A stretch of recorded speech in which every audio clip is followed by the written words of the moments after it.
السلام علیکم ورحمۃ اللہ وبرکاتہ۔ اچھا، اکثر لوگ جو ہے وہ مجھے ملتے ہیں، کہتے ہیں یار آپ ماشاءاللہ سے تعلیم کرتے ہیں فضائل اعمال کی، فضائل صدقات کی، تو بات کر رہے تھے کہ یار جو ہے نا وہ تھوڑی اخلاق پہ آپ بات کریں یہ وہ۔ میں نے کہا بھائی ہم تو جو ہے نا وہ بس یہ کتاب پڑھنے کا شوق ہے، ہمیں خود بڑا فائدہ ہو رہا ہے، مجھے خود بڑا فائدہ ہو رہا ہے کتاب پڑھنے سے۔ میں فضائل نماز میں سے پڑھتا ہوں تو مجھے بڑا فائدہ ہوتا ہے جی، کہ نماز پڑھنے پہ اللہ پاک کیا انعامات دیں گے۔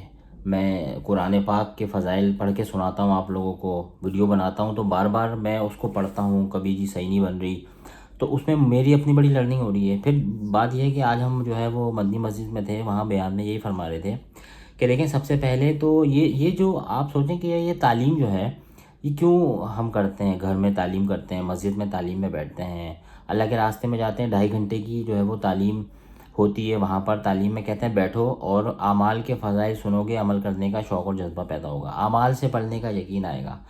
کہتے ہیں اعمال جو ہے نا وہ مال اس کے اندر خود چھپا ہوا ہے۔ میں اور آپ صبح سے لے کے شام تک جو ہے وہ مال مال کر رہے ہیں اور مال کے پیچھے بھاگ رہے ہیں۔ ہر بندہ جو ہے وہ مخلوق کی بڑائی بول رہا ہے۔ تو آج ہم صبح مدنی مسجد میں تھے، وہاں پر یہی بات کرنے لگے کہ جی سب سے پہلے تو جو ہے نا وہ مشاہدوں کا یقین ہمارا نکل جائے کہ جی جو مشاہدہ میں دیکھ رہا ہوں کہ جی مثال دینے لگے کہ زمین سے بہت سارا غلہ مل رہا ہے، تو زمین یہ جو غلہ دے رہی ہے اللہ کے حکم سے دے رہی ہے، زمین کے اندر خود کچھ نہیں ہے، مجھے زمین کی پوجا کرنی نہیں شروع کر دینی۔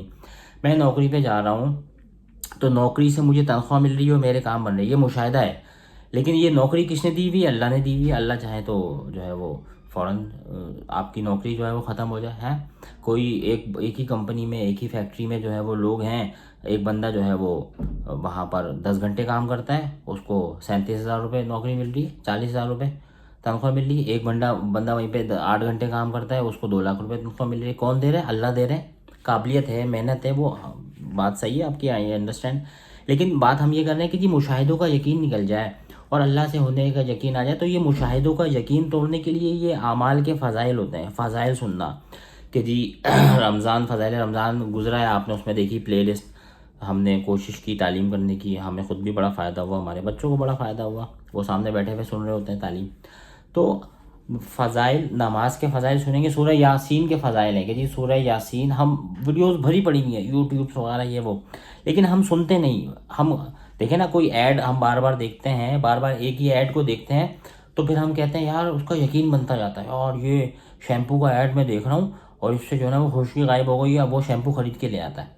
تو ہم تعلیم کی ویڈیوز دیکھیں گے، تو تعلیم کی ویڈیوز دیکھوں گا، میں بار بار سنوں گا نماز کے فضائل، بار بار سنوں گا قرآن پڑھنے کے فضائل، ذکر کرنے کے فضائل۔ حدیث کا مفہوم ہے کہ جو ایک مرتبہ سبحان اللہ کہتا ہے، ایک مرتبہ سبحان اللہ کہتا ہے تو اللہ پاک جو ہے وہ جنت میں اتنا بڑا درخت لگا دیتے ہیں کہ عربی نسل کا گھوڑا 100 سال تک دوڑتا رہے گا تو جو ہے نا وہ اس درخت کا سایہ ختم نہیں ہوگا، اتنا بڑا ایک دفعہ سبحان اللہ کہنے پہ۔ آپ بھی کہہ لیں سبحان اللہ، تو وہ اب یقین کیا ہونا چاہیے، وہ درخت لگ گیا۔ تو اسی طرح میں نے فجر کی نماز جماعت سے پڑھ لی، میں اللہ کی ذمہ داری میں شامل ہو گیا، یہ اس کے فضائل ہیں، میں داخل ہو گیا، اللہ کی ذمہ داری میں داخل ہو گیا۔ جو فجر کی نماز جماعت سے پڑھ لے گا اللہ کی ذمہ داری میں داخل ہو جائے گا، اب اس کو کوئی جو ہے وہ تنگ کرے گا تو اللہ پاک اس سے نمٹیں گے۔ اب فجر کی نماز جماعت سے پڑھ لی، مسجد میں تھوڑا اگر تبلیغ کا کام ہے، مشورہ ہو رہا ہے، اس میں بیٹھ گیا، اس کے بعد سورہ یاسین پڑھ لی مسجد میں۔ اب سورہ یاسین جس نے شروع میں پڑھ لی، سورہ یاسین کی پورے فضائل ہیں، آپ ویڈیوز میں جا کے دیکھیں گے تو آپ کو مل جائے گا۔ تو اب وہ سورہ یاسین جس نے پڑھ لی فجر کی نماز کے بعد، اس کے سارے دن کے کام بن گئے۔ ابھی میرا یقین نہیں بنا ہوا، لیکن میں روزانہ سورہ یاسین پڑھوں گا، اب میں خود اینالائز کروں گا کہ جی میرا جو پرانے دن کیسے گزرتے تھے، اب سورہ یاسین پڑھنے کے بعد جو ہے وہ دن کتنا اچھا گزرا، خود کام بن رہے ہیں، بہت سے کام بھول رہے ہیں، لوگوں کو فون کرنا تھا، لوگ اب اس کو فون کر رہے ہیں۔ تو یہ اعمال، یہ جو فضائل بار بار ہم کہہ رہے ہیں، اچھا اب وہ میں آپ سے بات ہی کر رہا تھا کہ لوگ کہہ رہے ہیں کہ جی اخلاق کی اور اس کی، اس کو تو بڑے بڑے ماشاءاللہ سے لوگ ہیں اور وہ جو ہے نا وہ بیانات بھرے پڑے ہوئے ہیں اخلاق کے اوپر الحمدللہ، لیکن جب ایمان بنے گا، مشاہدے سے ہونے کا یقین ختم ہوگا اور جو ہے نا اللہ سے ہونے کا یقین بنے گا، تو پھر اس کے بعد نبی پاک صلی اللہ علیہ وآلہ وسلم کی سنتوں کا یقین بنے گا کہ میں سنتوں کے فضائل سنوں گا، فضائل سنوں گا۔ واقعے کا مفہوم ہے، صحابہ کرام رضی اللہ تعالیٰ عنہ مجمعین ایک جنگ کے موقع پہ جو ہے نا وہ لڑ رہے ہیں اور فتح حاصل نہیں ہو رہی۔ اب جو ہے صحابہ بیٹھ کے مشورہ کر رہے ہیں کہ جی ہمیں فتح حاصل کیوں نہیں رہی، مقابلے میں تو کفار ہیں، مشرکین ہیں۔ اب کیا ہوا جی، سب نے بیٹھ کے مشورہ کیا. اب مشورے میں یہ بات سامنے آئی کہ مسواک کی سنت جو ہے وہ چھوٹ رہی ہے.